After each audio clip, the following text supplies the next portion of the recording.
Ladies and gentlemen, welcome to Tractor of the Year. Co-host Fernando, are you looking forward to the awards tonight? Yo, our show is terrible. Y show is burro. That's great. It's also great to see our representatives from John Deere and JCB, as well as some new faces here this year. I'd like to welcome the Formula One paddock.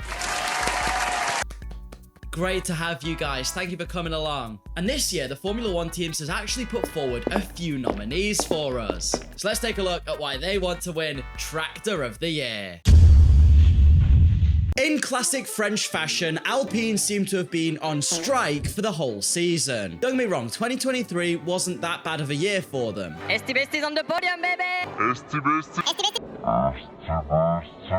They had a couple surprise podiums here and there. That's sort of where we've seen them for the past few years. Since being the fourth fastest team in 2022, we really haven't seen an improvement from Alpine. And since then, they've had a huge exodus of staff and drivers, including Alonso and Oscar Piastri. Then there was the firing of team boss Otmar Safnauer, who, if we take his word on podcasts, has essentially told us that the French part of the company is the bit that's running the team into the ground. Even Alain Prost, the Frenchman himself, wasn't quite patriotic enough to put up with the French team's absolute bullshit. So as the Renault group are too busy eating baguettes, Alpine have decided to stop using their engines. It's likely Alpine as a whole will probably back out of F1. Renault have completely quit being engine manufacturers because everyone realized their engines just seem to blow up. So no one even wants to use them anymore. Oh, hell no. And this year, Alpine had a dreadful start, being comfortably one of the slowest cars on the grid. Now, don't get me wrong, they have bounced back. Esti on the podium, baby! Brazil was a strong result, a double podium for the team, but that was mostly their drivers and strategists making the difference, not necessarily the car being good. And we'd expect them to be back in their usual place of around 7th to 14th by next round. Also, the team didn't manage to keep Esteban Ocon from going on a murderous rampage and trying to kill his teammate. So they're a strong contender for Tractor of the Year. Wow, what a great presentation from Alpine, don't you think, Fernando? They were terrible to drive for, DTM wasas, Ocon wasak no. Well, that's just wonderful. Our next nominee from the F1 paddock has put forward a strong argument as to why they want to win Tractor of the Year. Last year, Aston Martin achieved 8 podiums and 280 points. When I say Aston Martin, I actually just mean Fernando Alonso, because he achieved all of that while dragging around his useless amoeba of a teammate. We saw a trend last year though. Every time Aston Martin brought upgrades, they seemed to slow the car down rather than speed it up.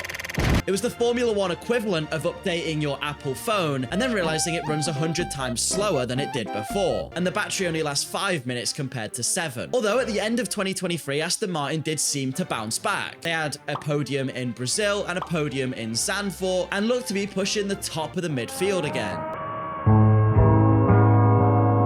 However, in 2024, they've built an absolute tractor. I mean, at the start of the year, it wasn't too much of a tractor. They were challenging for 5th at best if Alonso pulled out some of his magic that he can sometimes do. But since then, oh my, have they fell off. It seems that with every upgrade they bring, the more and more they become like a John Deere, and the less and less they become like a Formula One car. At the moment, they're barely scratching the points, with their main competition being Alpine, as previously discussed, and Haas. This is a team that at the end of last year, people were discussing whether they'd be running at the front of the grid, potentially challenging for wins. Now the only 33 Alonso will be getting is 33rd on the grid after being knocked out in Q-1. It's getting to a point though where Alonso will murder the team.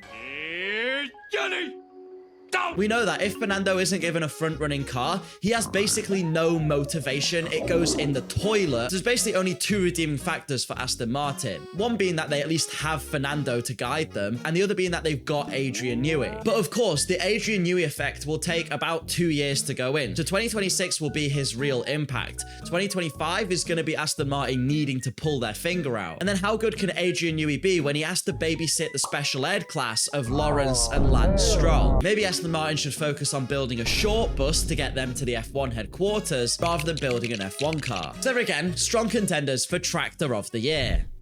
Well, so far the F1 paddock has put forward a strong argument. Don't you think, Fernando? that stupid moron Lance Stroll is so shit. How lovely. But I can confirm that those two were our runner-ups, and our next F1 team has managed to somehow top those arguments and has won themselves Tractor of the Year 2024. But before I announce who our winner is, just one quick thing.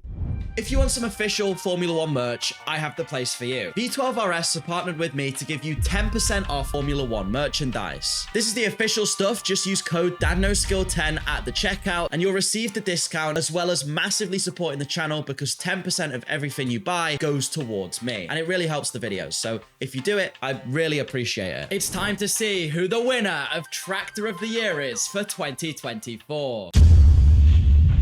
Saba are professional tractor builders. With a lineup of Mid Guan Yu and Valtteri shows his arse, they haven't exactly been able to achieve much. Last year, they barely weren't the slowest team, beating Haas by 4 points to P9 in the Constructors. But I think this year, someone's forgot to tell them they're actually allowed to score points in Formula 1. They're currently sat at the bottom of the leaderboard with 0. In fact, their best result was the season opener, where Zhou Guan Yu scored an 11th place. Since then, Saba might as well have put their car in reverse on the starting grid and just drove the track backwards. That does, however, make some more sense when you realize they're sponsored by a streaming company for backwards e-celebrities. Do you believe in the Big Bang Theory or Pangria?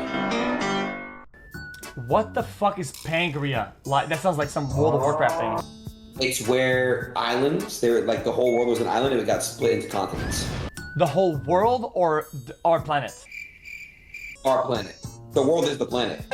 But I'm not being funny when I say that since Bahrain, they haven't even sniffed a point. Even in Brazil, when 5 cars don't finish the race, and both of Sauber's drivers do, they didn't even manage to get a lucky point from good strategy. They were just at the back of the field still. There is a theory that they've taken up building tractors, though, in order to get more wind tunnel time when Audi come into the sport. The further back you are in the Constructors' Championship, the more wind tunnel time you're allocated for the season. Basically, in Formula 1 trying to help you catch up to the other teams. But I don't think much of this is going to help when Saba are going through huge personnel changes. They're firing team principals, drivers, and everyone else left, right, and center. They've got the team basically ready for 2025 to move on with the Audi project, but that means Hülkenberg and Bortoleto will probably have to drive the Formula 1 equivalent of a snail around the track for 1 year. With all this firing, changing, and waiting for the Audi project, the workers are probably extremely demotivated, especially considering the Sauber team have been terrible since about 1942. After the race,